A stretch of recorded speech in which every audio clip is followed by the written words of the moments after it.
안녕하세요, 김어준입니다. 프랑스 나치 협력 처형 장기화되자 민심 돌아서 어제자 조선일보 기사 제목입니다. 문재인 정부가 프랑스의 과거사 청산의 교훈을 봐야 한다, 이런 기사인데요. 2차 대전 후 나치 부역자 재판을 통해 사형당한 사람이 1,500명, 수감자는 3만 8천여 명에 이르며 나치를 찬양한 언론인들은 총살로 단죄됐는데 왜 언론인에게만 가혹하냐는 비판도 있었다고 전하고 있습니다. 기사는 이렇게 몇 년간 청산하다 사회당은 의석을 잃었고 드골이 이끄는 신생 우파는 원내 2당으로 도약했다고 기사를 냈습니다. 우리가 프랑스의 100분의 1만큼이라도 친일파 청산을 했나요? 우린 해방 후 친일 법적 처벌 단 한 명도 안 했습니다. 비교 자체가 안 되죠. 그리고 나치에 부역한 언론인을 엄하게 다스리는 건 너무 당연한 거 아닙니까? 부당한 권력에 저항하는 게 지식인의 책무 아닙니까? 게다가 문정부가 과거사 청산만 하다가 민심을 잃으면 그럼 조선일보 신나는 거잖아요. 왜 걱정을 해줍니까? 적폐청산을 더 해라 해야지. 그러다가 민심 다 잃게. 그냥 적폐청산 그만하자고 하세요. 조선일보는. 프랑스 끌고 와서 헛소리 하지 말고. 김어준 생각이었습니다.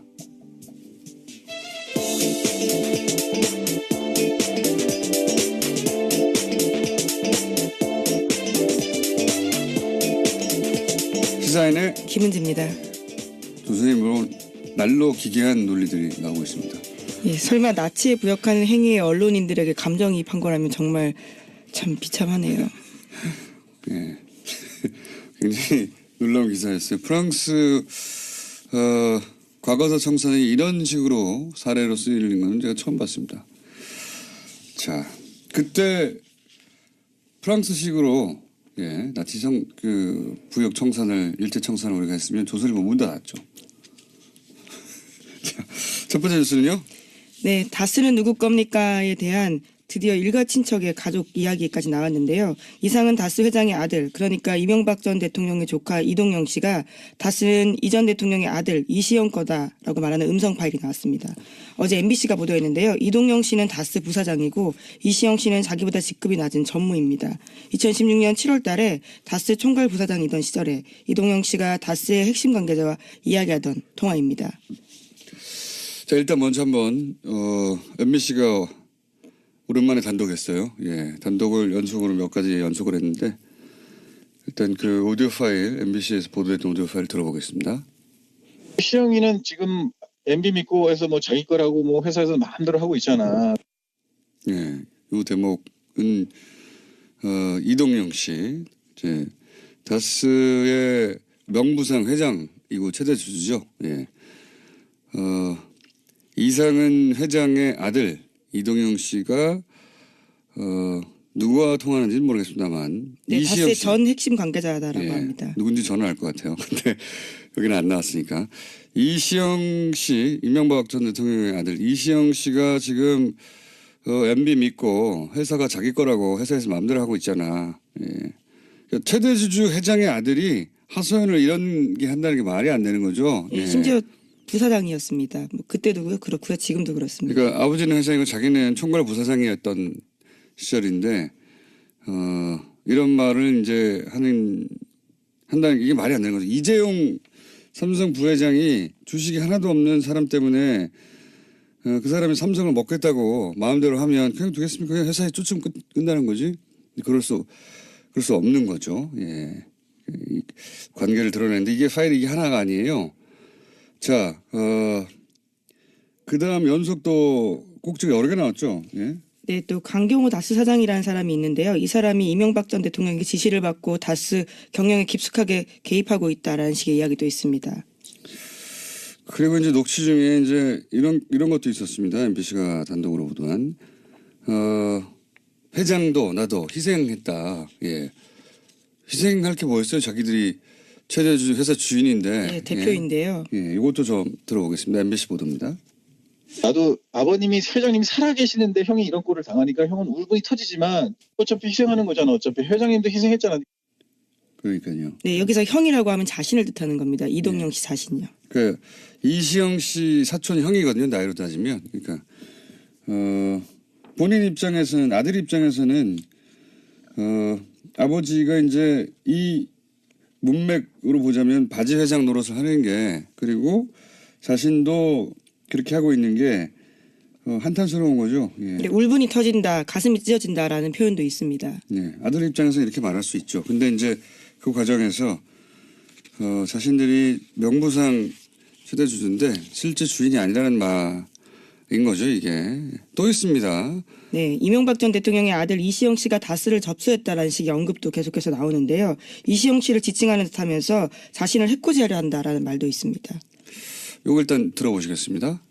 사촌 동생이 형을 해코지라고 형을 나가라 그래도 걘 내 사촌 내가 그 똑같은 놈이 되면 안 된다는 얘기야. 예, 이 얘기는 이제 본인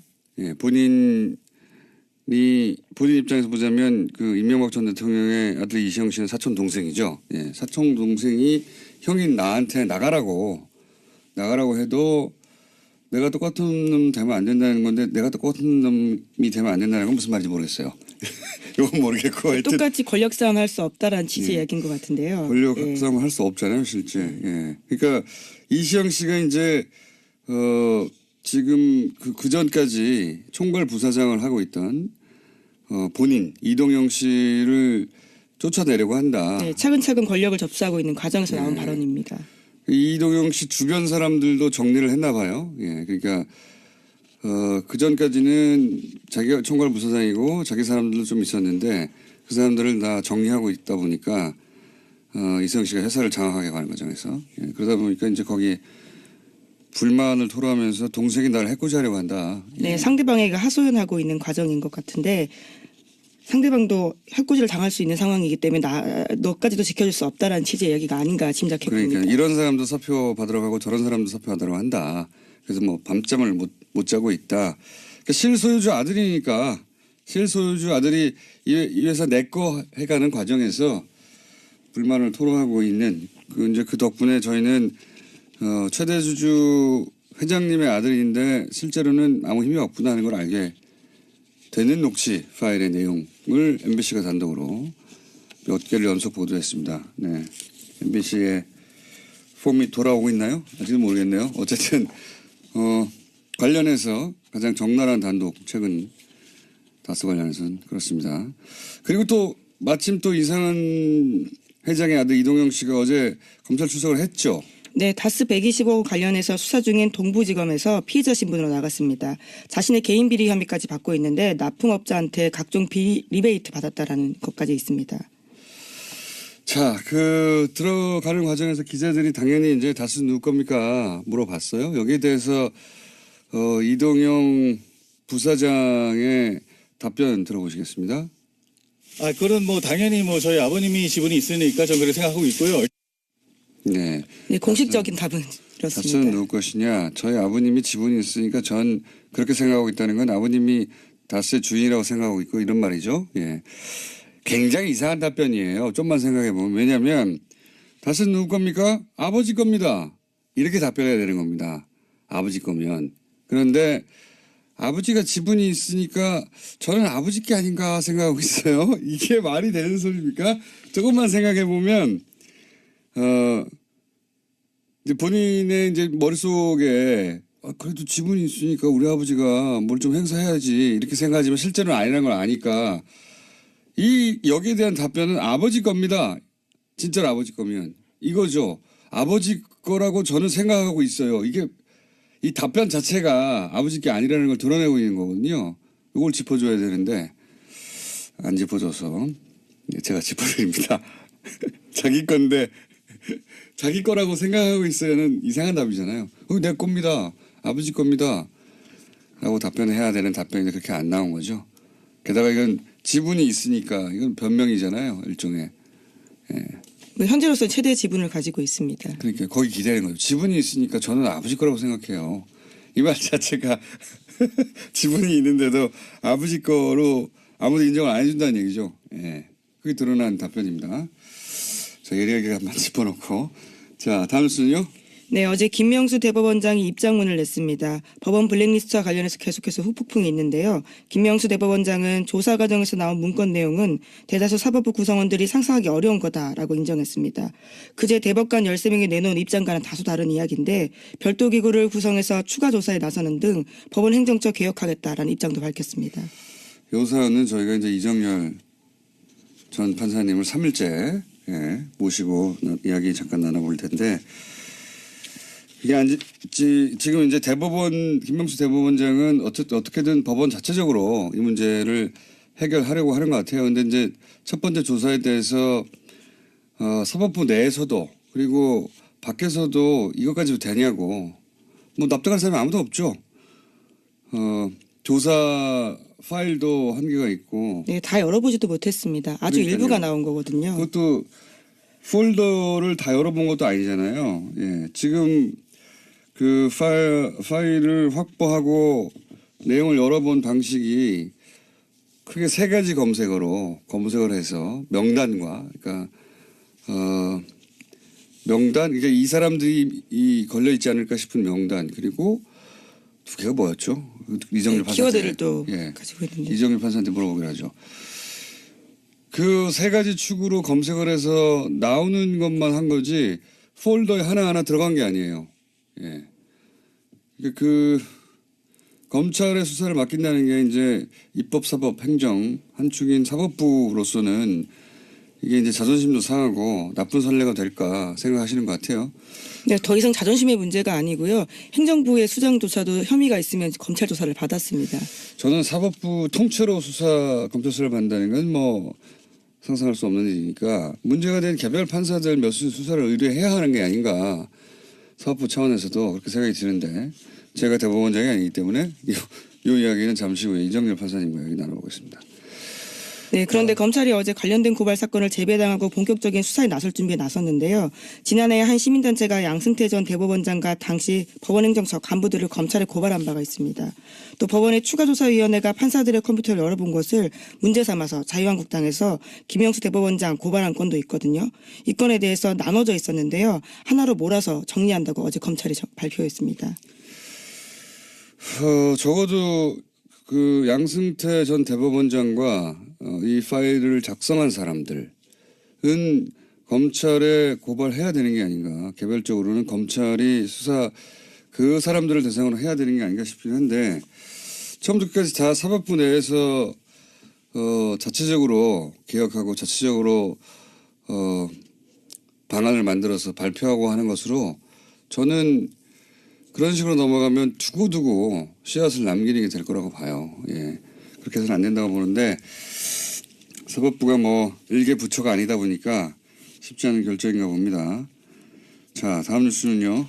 네, 관련해서 눈에 띄는 소식이 하나 더 있는데요. 대법원 추가조사위원회가 발표한 조사 결과 보고서 별지가 굉장히 화제입니다. 이 내용이 그대로 들어가 있기 때문인데요.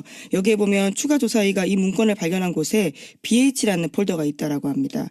그러니까 청와대를 의미한다라고 볼 수 있는데요. 거기에서 열어본 파일이 이제 하나밖에 없는 건데 나머지 파일들도 청와대에 보고한 게 아니냐라는 의심을 사고 있다고 합니다. 좀 전에 말씀드렸지만 당연히 컴퓨터를 열어서 그 안에 있는 폴더 하나하나를 열어봤을 거라고 생각하지만 그렇게 못했어요.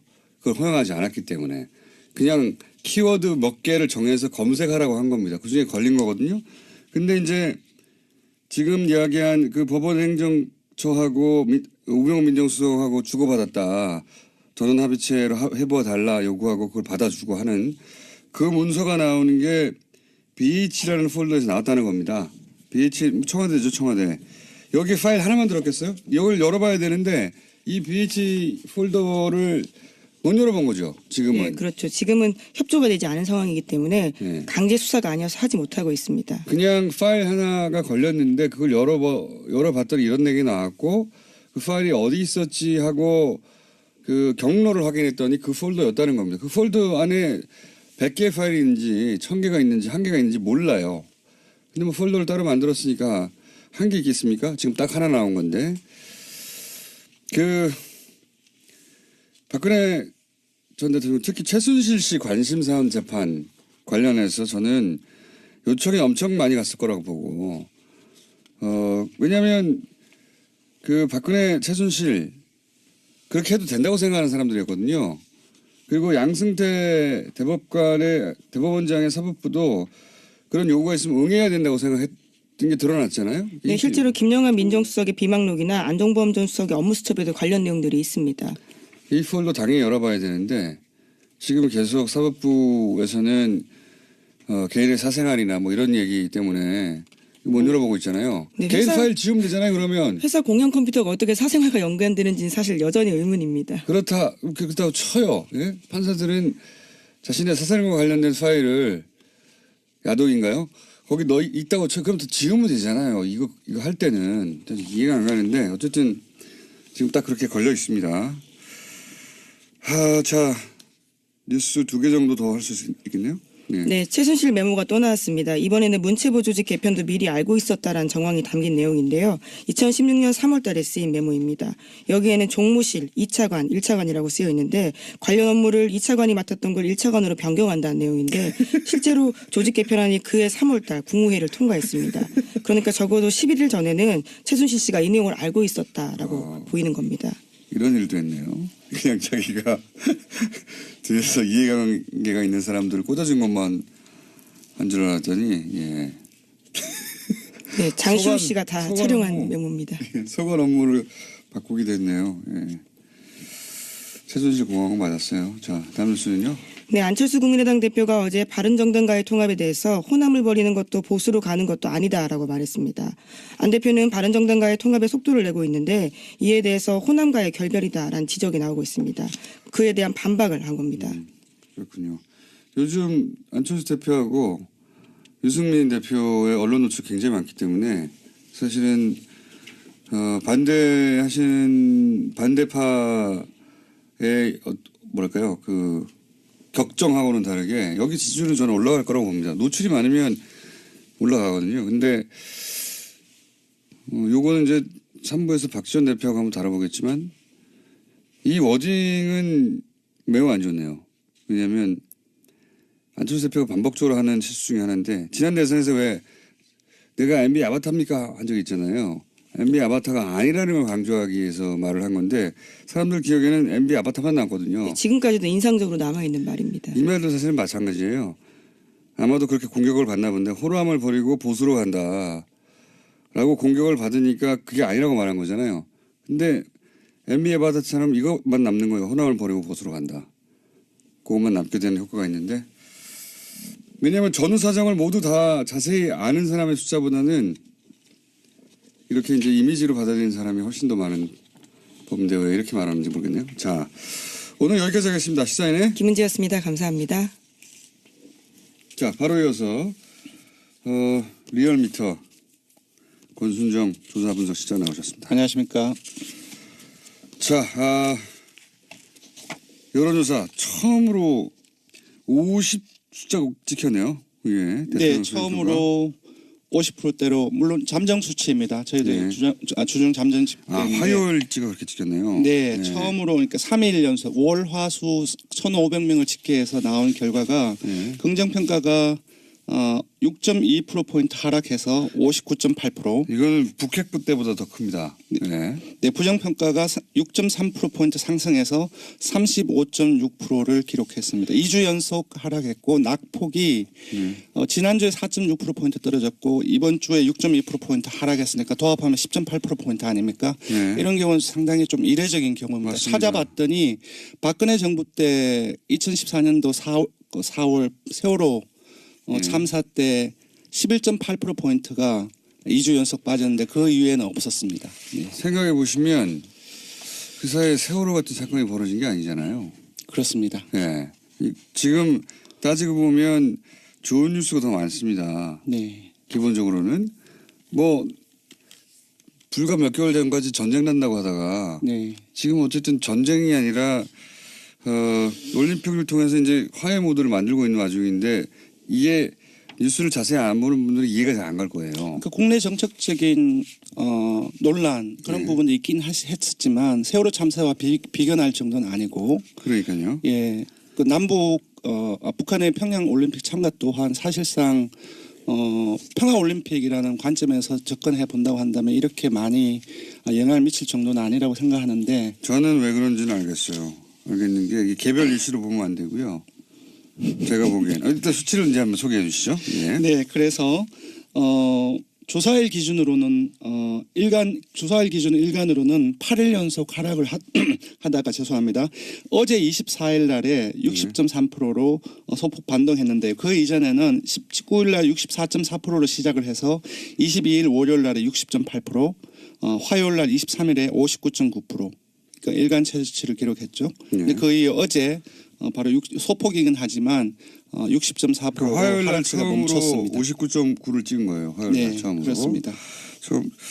자, 이게 이제 뉴스를 슥슥 훑어서 보시는 분들은 잘 모르시겠지만 그리고 모든 미디어를 모니터링 하지 않잖아요, 보통은. 그렇죠. 저는 직업이 이렇다 보니까 모든 미디어를 모니터를 하게 돼요. 근데 잘 모르시겠지만 평양 올림픽이라는 단어 엄청나게 조중동과 보수 매체와 포탈을 통해서 유포됐어요. 네, 이번에 자유한국당이 가장 성공한 프레이밍 중에 하나가 바로 역사적으로 제가 봤을 때 평양 올림픽이 기록되지 않을까 싶네요. 이게 이제 라임도 맞지 않습니까? 평창 평양. 예, 네. 그래 평창 그러니까 평창이라는 팩트를 두고 평양 다른 한쪽에는 평화 이 네. 평이라는 운율로 지금 맞춰져 있기 때문에 사실상 쏙쏙 더 잘 들어오죠, 사실. 실제 평양 올림픽이라는 공세가 평양 올림픽 아니란 말이죠. 아닌데 이 공세가 조중동과 종편과 또 보수 매체 중심으로 특히 포탈을 통해서 검색어 통해서 그리고 자세히 보시는 분들은 이제 포탈의 댓글들을 보면 대선보다 더 대선 때보다 더 격렬합니다. 네, 맞습니다. 알바들이 확실한 거 아닌가? 네. 옵션 열기에 후속팀 아닌가 싶을 정도. 여태 본 적이 없는. 제가 댓글 알바를 참 오랫동안 관찰해 왔는데. 저도 그 공장장처럼 요즘에 댓글을 되게 다른 때보다 더 주의 깊게 보는데 포털 사이트의 댓글 서비스를 보면 특정인의 그 아이디를 클릭을 하면 그 사람의 그 이전에 어떤 댓글을 달았는지 이력을 다 체크를 할 수 있습니다. 그래서 제가 체크를 며칠 동안 해봤는데 거의 동일한 정치적인 색깔로 계속 댓글이 이어지는 사람들이 대규모예요, 아주. 네. 그런데 그렇게 부정적인 뉴스를 한쪽에 쏟아내면 이제 반대쪽에서 그런 밸런스를 맞추는 뉴스 왜 그렇게 생각하느냐. 네. 뉴스가 있어줘야 되는데 사실은 그런 뉴스가 없어요. 네. 그런 언론 지형이 밸런스가 안 맞습니다, 현재. 네, 그렇습니다. 대대적으로 쏟아내고 그게 일정 정도 영향을 줘서 화요일은 59.9, 뭐 나머지는 60%, 뭐 59.9도 높긴 해요, 사실은 대통령 지지도로. 그렇습니다. 지금 전 사실상 세계적으로. 59.8%면 60%인데 상당히 높은 거죠. 높은 근데 긴 이제 하지만 앞에 7자가 찍혀 있다가 5자가 찍혀 있으니까 불과 며칠 상당히 사이에. 예, 불과 며칠 사이에. 그리고 이제 그것보다 숫자보다 중요한 거는 아마도 이해 못할 겁니다. 청와대에서 제가 보기에는.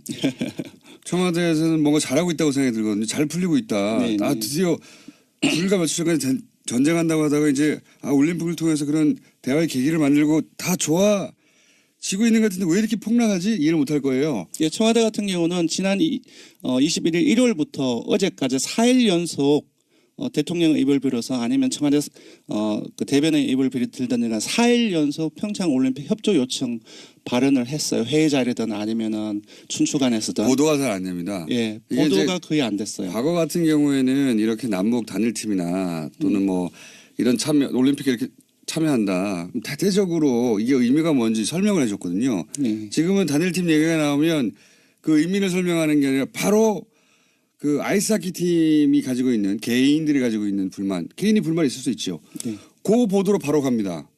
그러니까 이게 어떤 의미가 있는지 보도 혹은 이게 어떤 계기가 될 수 있는지 혹은 뭐 그 개인들이 입는 피해는 어떻게 구제할 것인지 이런 보도는 없어요.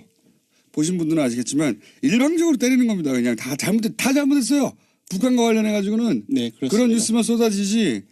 어쨌든 지난주까지는 아무래도 국내 정책적인 이슈 또한 많은 요인이 됐다고 보는데 이번 주의 6%포인트 하락 같은 경우는 아무래도 평양 올림픽 이 프레이밍 효과 그리고 이거로부터 언론의 어떤 여러 가지 어떤 기사들 보도들 이 많은 그렇죠. 영향을 미친 것 같습니다. 기사뿐만 아니라 그 기사와 그 프레임이 특히 포털을 통해서 계속 반복적으로 최근 한 3주간 연속으로 예, 뭐 현송월 점검단을 두고서 뭐 KTX 특별 배차라든지 신호등 이렇게 자동적으로 가게 만다든지 그런 부분들이 너무나 그렇죠. 많이 현수영을 점검단이 왔는데 신호등 열어줬다고 그걸 어찌나 비난을 하는지 예전에는 상상할 수 없었던 건 접근이거든요. 네. 어쨌든 이번 주 떨어진 것은 TK 대구 경북하고 보수층 그리고 어느 정당도 지지하지 않는 중도층. 회색 지대라고 할 수 있는 무당층에서 많이 빠졌습니다. 자, 그래서 처음으로 화요일 날 59.9를 찍었다. 네, 예. 그렇습니다. 다른 요일은 뭐 60을 간신히 넘긴 했는데 네. 모르겠습니다. 이런 식으로 일방적으로 그 올림픽 관련해서 특히 계속해서 공세가 이어지면 어떻게 될지 모르겠고. 자, 그러면 시간이 많이 지났네요. 정당 지지율 빨리 짚어주시죠. 예, 2주째 민주당과 정의당이 하락하고 야3당이 동반 상승했습니다. 잠깐 숫자만 불러드리겠습니다. 숫자만 쭉 읽죠. 민주당이 46.1%로 하락해서 19대 대선 이후 최저치를 기록했습니다. 한국당은 2.9%포인트 상승해서 21%로 19대 대선 이후 처음으로 20% 선을 넘어섰습니다. 효과를 보고 있는 거죠. 예, 국민의당은 7.0%로 상승했고요. 바른정당 역시 6.3%로 상승했습니다. 아까 말씀하셨던 여러 가지 보도가 그 통합 관련 보도가 많이 되면서 올라간 것을 보입니다. 정의당은 사진 많이 나오면 올라가요 원래. 예, 정의당은 4.9%로 하락을 했고요. 잠재정당 지지율을 잠시 보면은 통합개혁신당이 12.7%로 2.8%포인트 상승했습니다. 사진 많이 나오니까 올라가네요. 예, 통합반대개혁신당은 조금 소폭 하락해서 3%를 기록했습니다.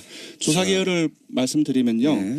이번 주중조사는 TBS 에러로 월요일부터 수요일까지 사흘 동안 19세 이상 5,009명을 대상으로 유무선 전화면접 자동운전 혼용 방식으로 실시를 했습니다. 포근오차는 95% 신뢰수는 플러스 마이너스 2.5%포인트, 응답률은 6.1%였습니다. 포털 말고도요. 각종 커뮤니티. 대학 커뮤니티 같은데 젊은 세대가 잘 가는 커뮤니티 있잖아요. 네. 대학교의 커뮤니티도 댓글 알바가 붙은 건 난 처음 봤어요. 제가 한번 점검하거든요. 네. 정말 대규모 물량이다 이건. 이거 진짜 심각하게 다뤄야 됩니다. 자, 예. 사법부 강제수사 해야 되느냐? 국민 여론은 강제수사가 많겠죠. 예, 예, 맞습니다. 요번 조사는 찬성과 반대를 물었습니다. 강제수사에 대한 찬성과 반대. 예, 검찰은 특검이 강제수사 해야 되느냐. 찬성이 69.7%로 응답자 10명 중 7명에 이르는 사람들이 찬성을 했고요. 반대는 28.7%가 나왔습니다. 너무 당연한 결과인 것 같습니다. 자, 지금까지 리얼미터 권순정 조사분석 실장이었습니다. 감사합니다. 고맙습니다. 잠정 제목이 정해졌습니다. 1일 법정 드라마. 이정열 전 판사님 나오셨습니다. 안녕하십니까? 네, 안녕하십니까. 저는 이 사태가 정말 중대한 사안이라고 생각하는데 언론들이 잘 안 다루네요. 그렇게까지. 네. 그래서 저는 3일 연속으로. 네, 예. 다른 뉴스 많은데 다른 뉴스들도 중요하지만 이 사안은 정말 근본적으로 우리 국가 시스템에 영향을 미치는 뉴스니까 그렇습니다. 계속 다뤄야 된다고 생각하는데 안 다뤄서 또 다루려고요. 저만 아침잠을 못 자고 있습니다. 자, 일단 이 보고서가 얼마나 재밌는지 네. 기자들이 구해서 안 읽으시나 봐요. 진짜 재밌는데. 그러니까요. 예, 구해서 읽어보십시오. 예, 구하려면 얼마든지 구할 수 있으니까. 저한테 연락 주세요. 특히 별지가 재밌습니다. 네. 별지. 그러니까 이 별지라는 게 뭐냐면 그 추가조사위원회에서 조사 보고서를 내면서 인용을 한 문건들이 있습니다. 그 문건들을 별도의 그 문건으로 만들어서 첨부를 했는데 그것을 얘기하는 거죠. 별지가 한 50몇 페이지 됐는데요. 예. 거기 보면 굉장히 적나라한 문구들이 많이 있죠. 네. 예. 송모 판사에 관해서 예를 들어서 뭐 분석한 걸 보면 본인 이걸 보면 기분 굉장히 나쁠 것 같아요. 알 거예요. 봤을까 이미? 봤을 거고요. 그리고 이거 좀 진지한 분위기에서 이런 말씀드리긴 뭐한데 정말 정확하게 분석했다.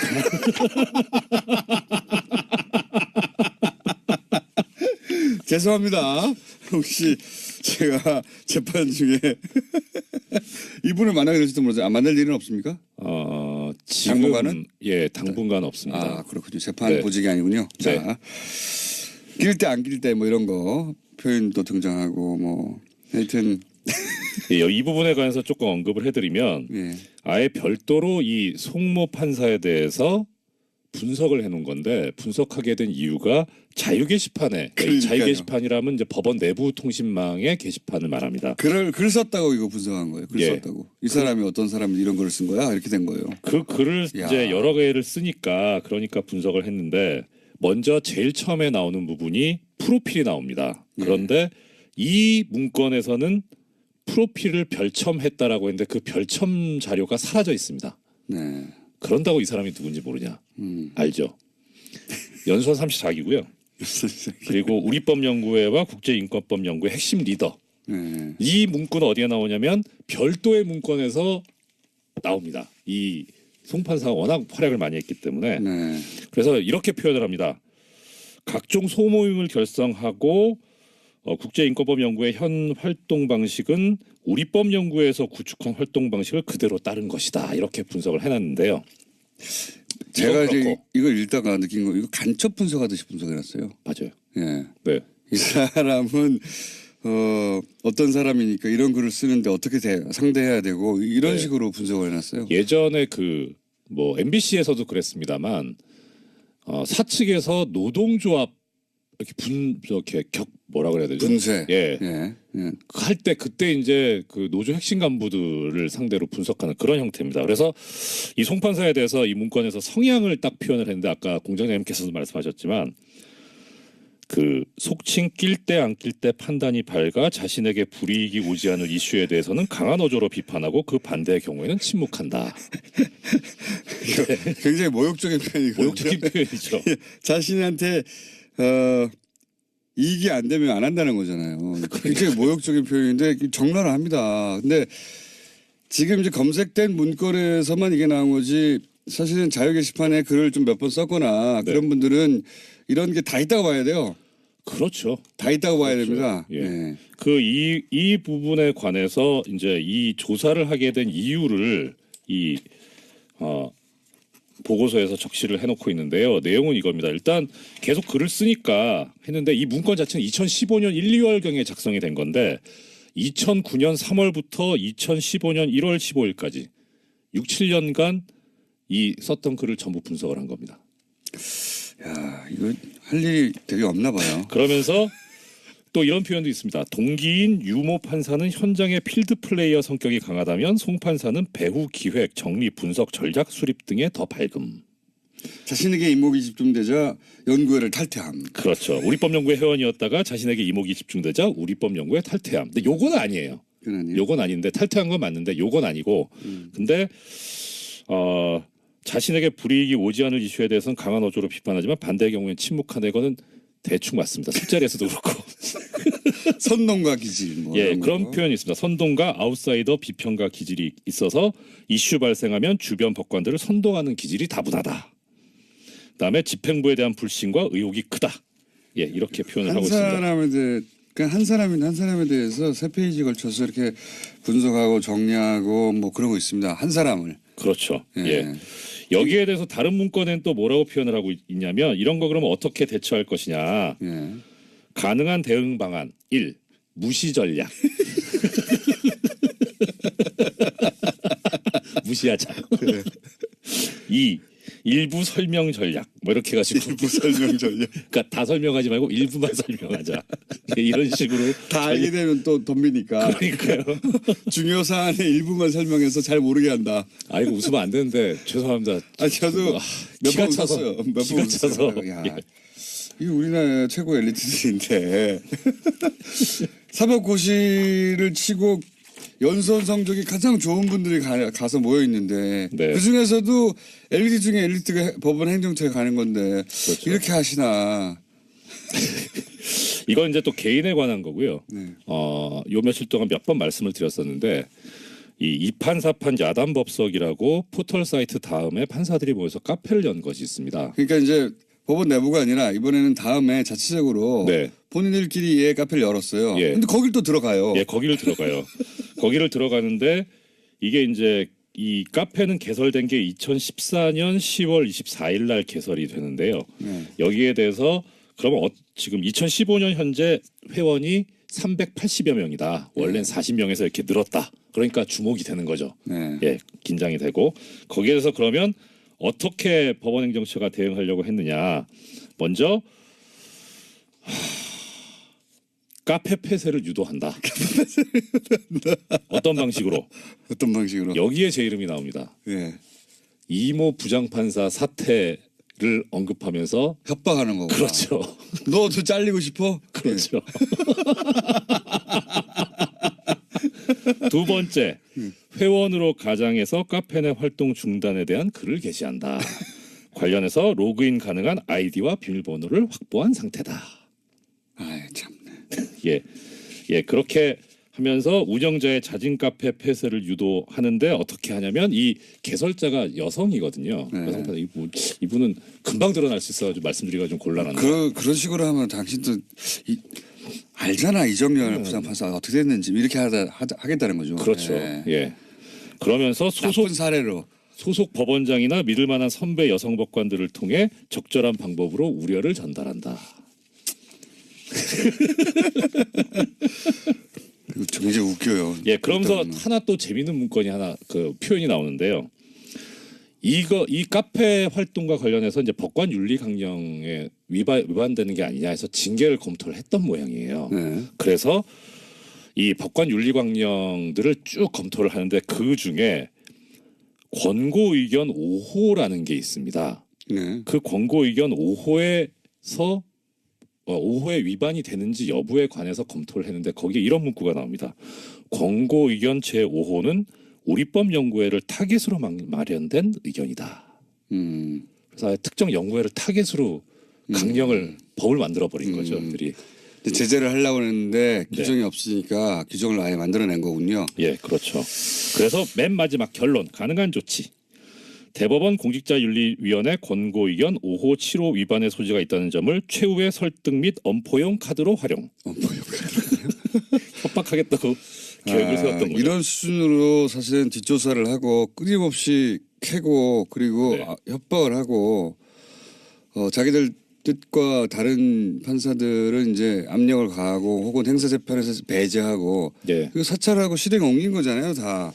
그러면 이런 문건을 작성한 사람, 이런 문건을 작성을 지시한 사람, 네.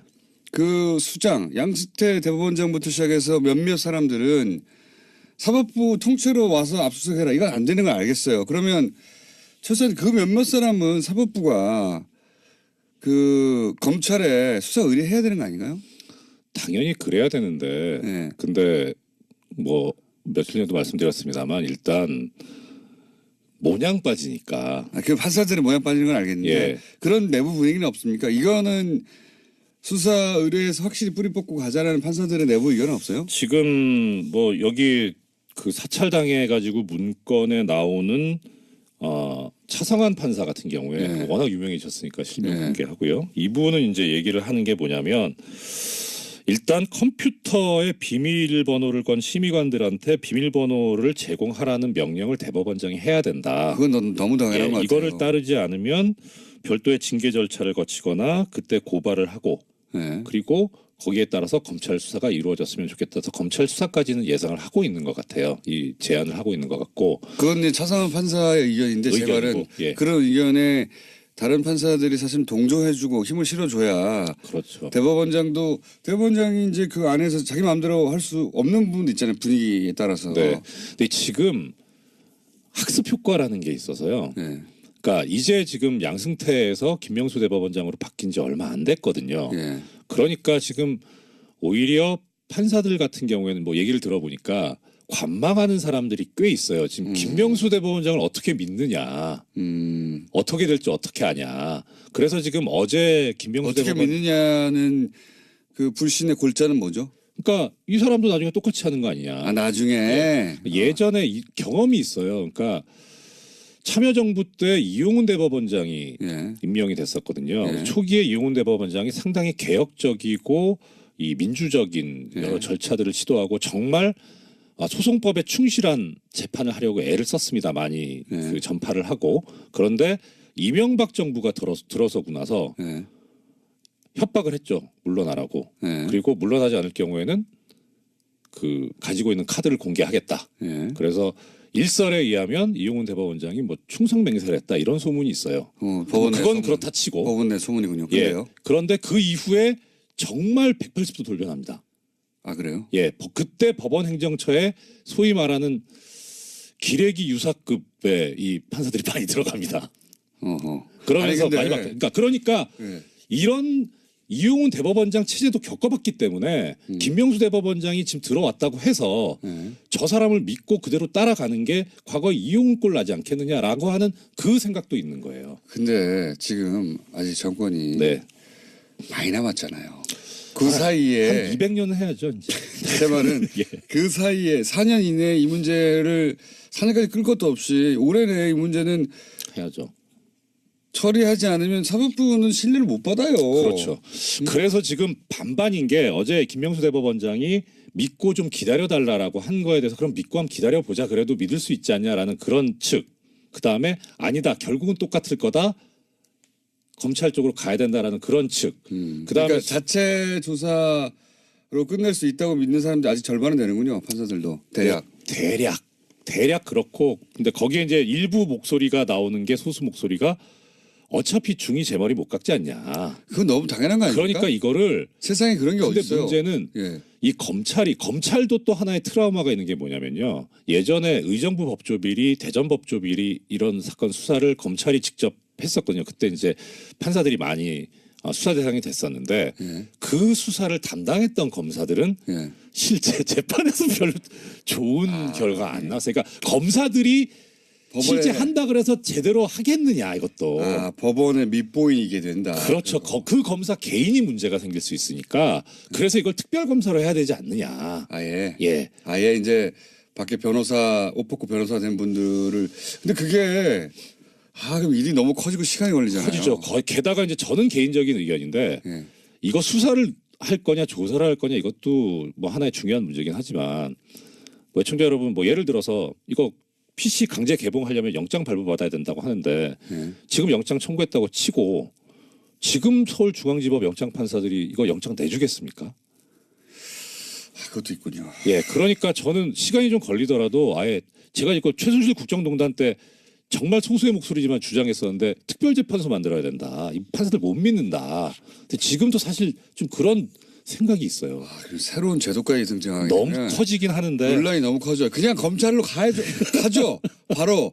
그러니까 범위를 최대한 축소해서 네, 그 양승태 대법원장 그리고 문서 작성 라인에 있었던 사람 딱 특정해가지고 몇 명은 딱 수사 의뢰하는 게 맞지 않느냐. 지금은 이제 대법원장 입장에서는 자체적으로 사법부가 네, 이 문제를 스스로 해결 못한다는 것도 치욕이니까 사법부가 어떻게든 해보고 싶어 하지만 안 될 거라고 봅니다.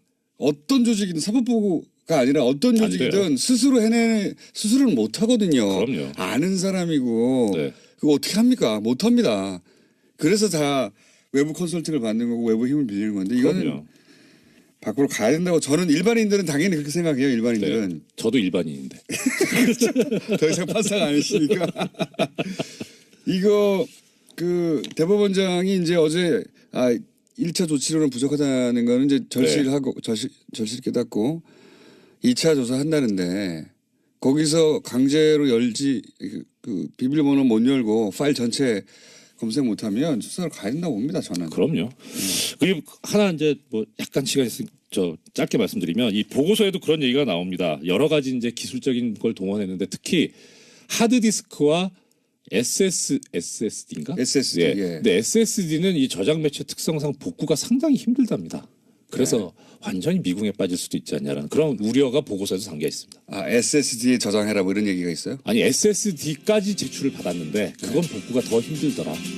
그렇군요. 예. 자, 오늘 여기까지 하고 또 다를지도 모릅니다. 네, 이정렬 전 부장판사였습니다. 감사합니다. 네, 고맙습니다.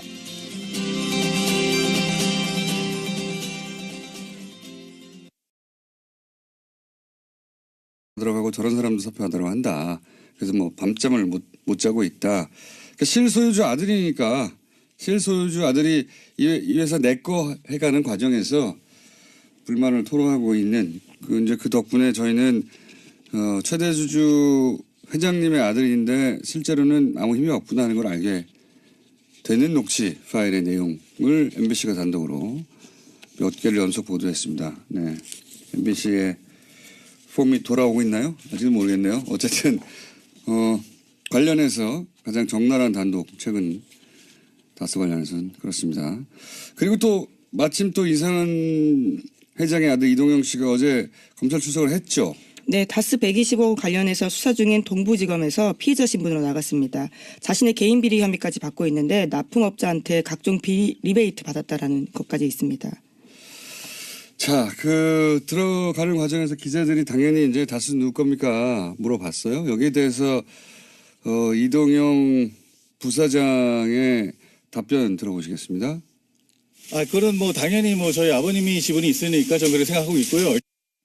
네. 네, 공식적인 답은 다스는 이렇습니다. 누구 것이냐. 저희 아버님이 지분이 있으니까 전 그렇게 생각하고 있다는 건 아버님이 다스의 주인이라고 생각하고 있고 이런 말이죠. 예. 굉장히 이상한 답변이에요. 좀만 생각해 보면. 왜냐하면 다스는 누구 겁니까? 아버지 겁니다.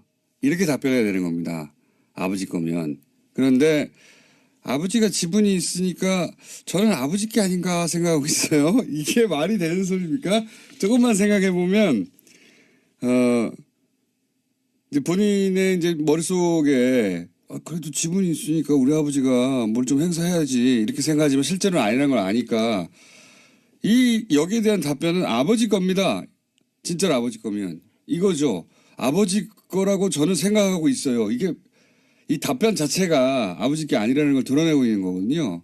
이걸 짚어줘야 되는데 안 짚어줘서 제가 짚어드립니다. 자기 건데 자기 거라고 생각하고 있어야는 이상한 답이잖아요. 내 겁니다. 아버지 겁니다. 라고 답변을 해야 되는 답변이 그렇게 안 나온 거죠. 게다가 이건 지분이 있으니까 이건 변명이잖아요. 일종의. 예. 현재로서 최대 지분을 가지고 있습니다. 그러니까 거기 기대는 거예요. 지분이 있으니까 저는 아버지 거라고 생각해요. 이 말 자체가 지분이 있는데도 아버지 거로 아무도 인정을 안 해준다는 얘기죠. 예. 그게 드러난 답변입니다. 자, 예리하게 한번 짚어놓고. 자, 다음 순요. 네, 어제 김명수 대법원장이 입장문을 냈습니다. 법원 블랙리스트와 관련해서 계속해서 후폭풍이 있는데요. 김명수 대법원장은 조사 과정에서 나온 문건 내용은 대다수 사법부 구성원들이 상상하기 어려운 거다라고 인정했습니다.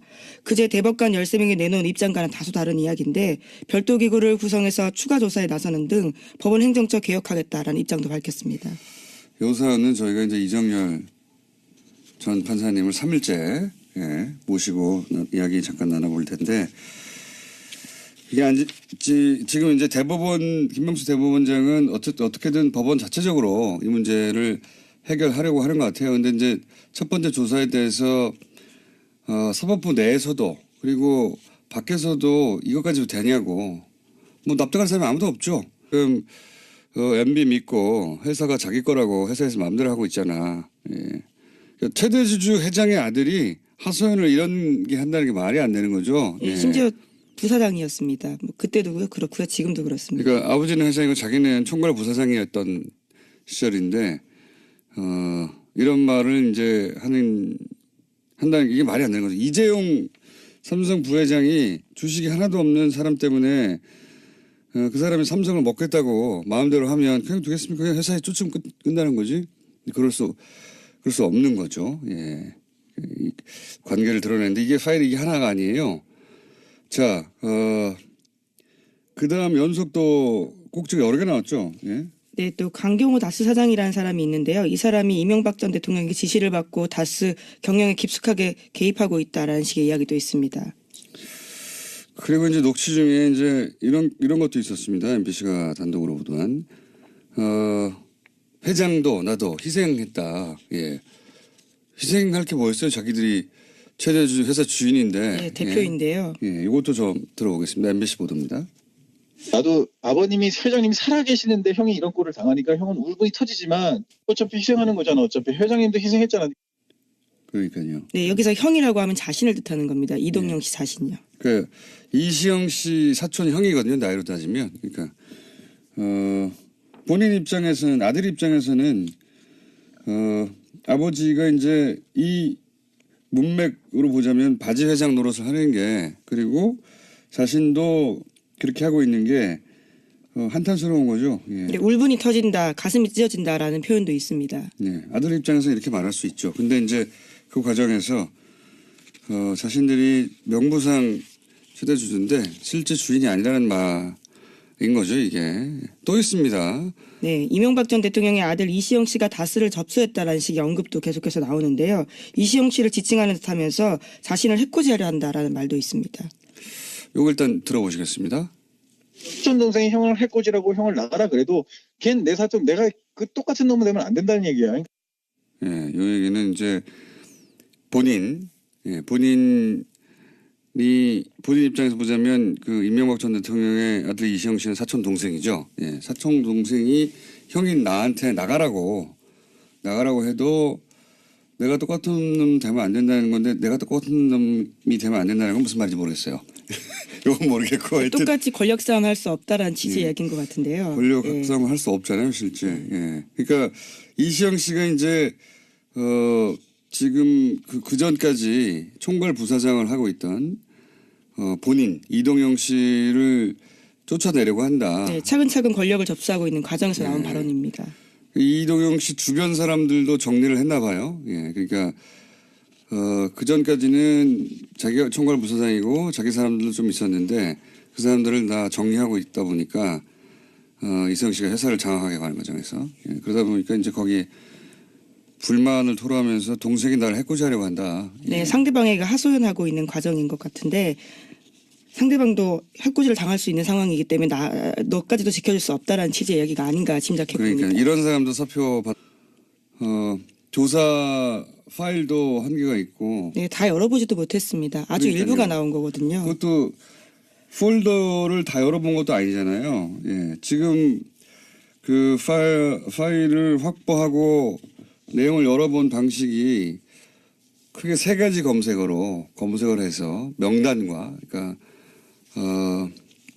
명단 그러니까 이 사람들이 걸려 있지 않을까 싶은 명단 그리고 두 개가 뭐였죠? 이정일 판사한테 키워드를 또 가지고 있는데 이정일 판사한테 물어보기로 하죠. 그 세 가지 축으로 검색을 해서 나오는 것만 한 거지 폴더에 하나하나 들어간 게 아니에요. 예.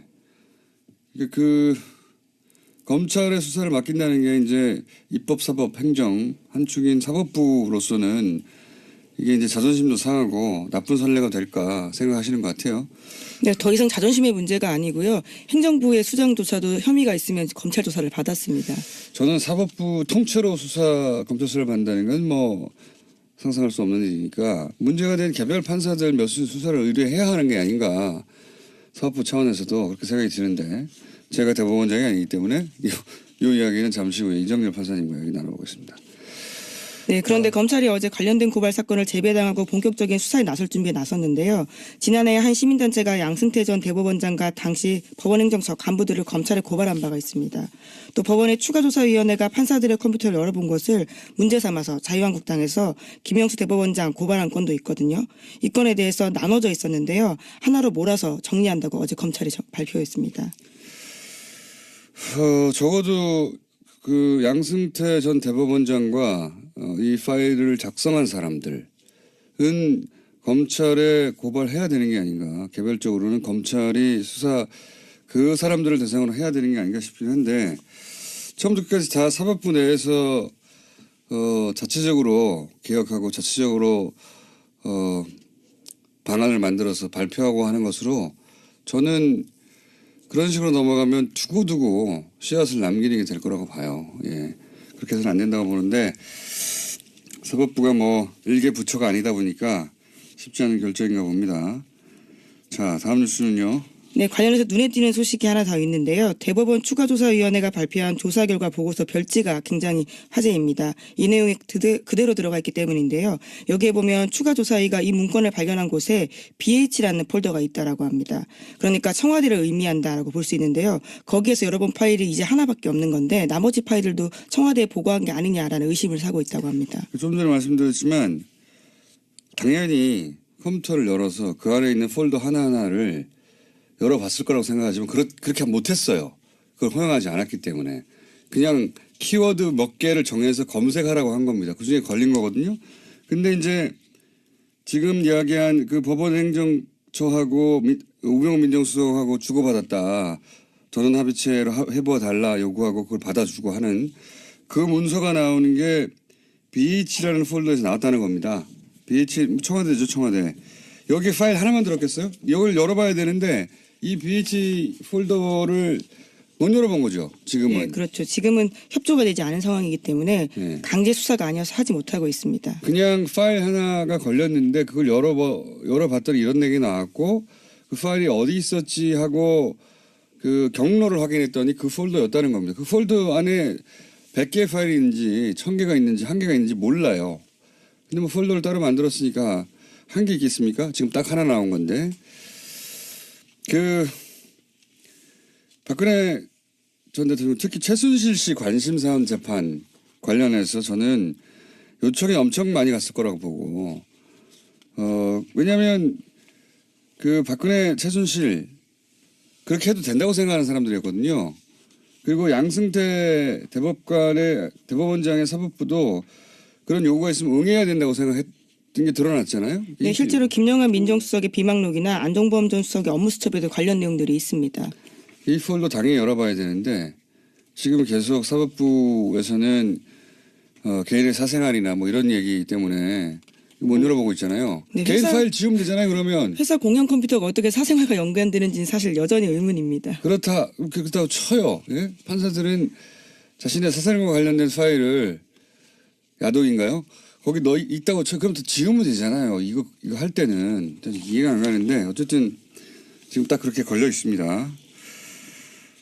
자 뉴스 2개 정도 더 할 수 있겠네요. 네, 최순실 메모가 또 나왔습니다. 이번에는 문체부 조직 개편도 미리 알고 있었다라는 정황이 담긴 내용인데요. 2016년 3월 달에 쓰인 메모입니다. 여기에는 종무실, 2차관, 1차관이라고 쓰여 있는데 관련 업무를 2차관이 맡았던 걸 1차관으로 변경한다는 내용인데 실제로 조직 개편안이 그해 3월 달 국무회의를 통과했습니다. 그러니까 적어도 11일 전에는 최순실 씨가 이 내용을 알고 있었다라고 보이는 겁니다. 이런 일도 했네요. 그냥 자기가 뒤에서 이해관계가 있는 사람들을 꽂아준 것만 한 줄 알았더니 예. 네, 장시호 씨가 다 소관 촬영한 업무. 메모입니다. 소관 업무를 바꾸기도 했네요. 예. 최순실 공항은 맞았어요. 자, 다음 뉴스는요. 네, 안철수 국민의당 대표가 어제 바른정당과의 통합에 대해서 호남을 벌이는 것도 보수로 가는 것도 아니다라고 말했습니다.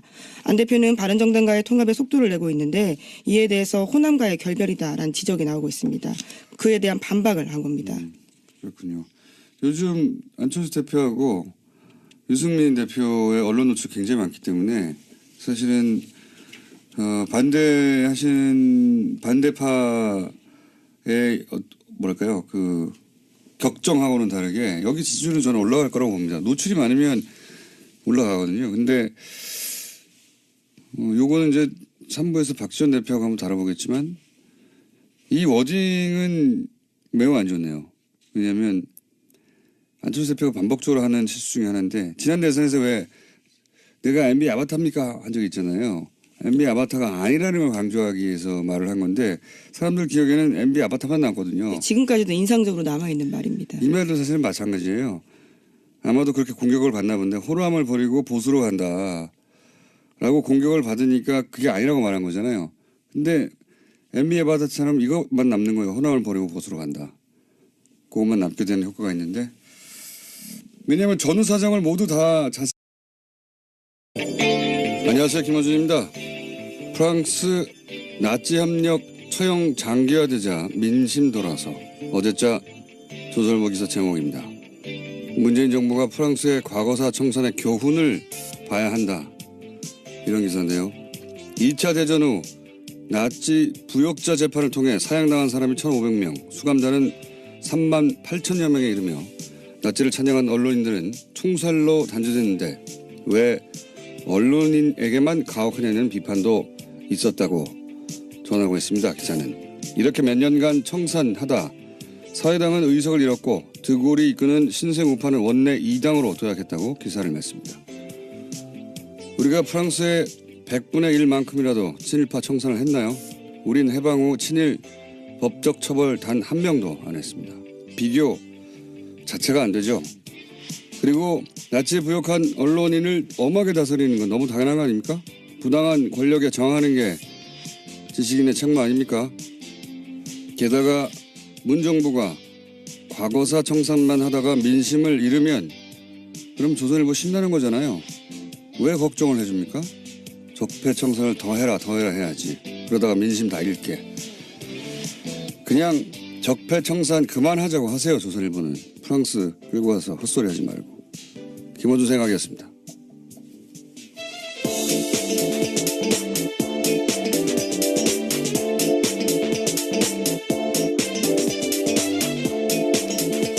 시사인의 김은지입니다. 조선일보 날로 기괴한 논리들이 나오고 있습니다. 예, 설마 나치에 부역하는 행위에 언론인들에게 감정이입한 거라면 정말 참 비참하네요. 예. 굉장히 놀라운 기사였어요. 프랑스 과거사 청산이 이런 식으로 사례로 쓰이는 건 제가 처음 봤습니다. 자, 그때 프랑스식으로 나치 부역 청산을 일제 청산을 우리가 했으면 조선일보 문 닫았죠. 자, 첫 번째 뉴스는요. 네, 다스는 누구 겁니까에 대한 드디어 일가 친척의 가족 이야기까지 나왔는데요. 이상은 다스 회장의 아들, 그러니까 이명박 전 대통령의 조카 이동영 씨가 다스는 이 전 대통령의 아들 이시영 거다라고 말하는 음성 파일이 나왔습니다. 어제 MBC가 보도했는데요. 이동영 씨는 다스 부사장이고 이시영 씨는 자기보다 직급이 낮은 전무입니다. 2016년 7월 달에 다스 총괄 부사장이던 시절에 이동영 씨가 다스의 핵심 관계자와 이야기하던 통화입니다. 자, 일단 먼저 한번 MBC가 오랜만에 단독했어요. 예, 단독을 연속으로 몇 가지 연속을 했는데 일단 그 오디오 파일 MBC에서 보도했던 오디오 파일 들어보겠습니다. 시영이는 지금 MB 믿고 해서 뭐 자기 거라고 뭐 회사에서 마음대로 하고 있잖아. 예, 이 대목은 이동영 씨, 이제 다스의 명부상 회장이고 최대 주주죠. 예,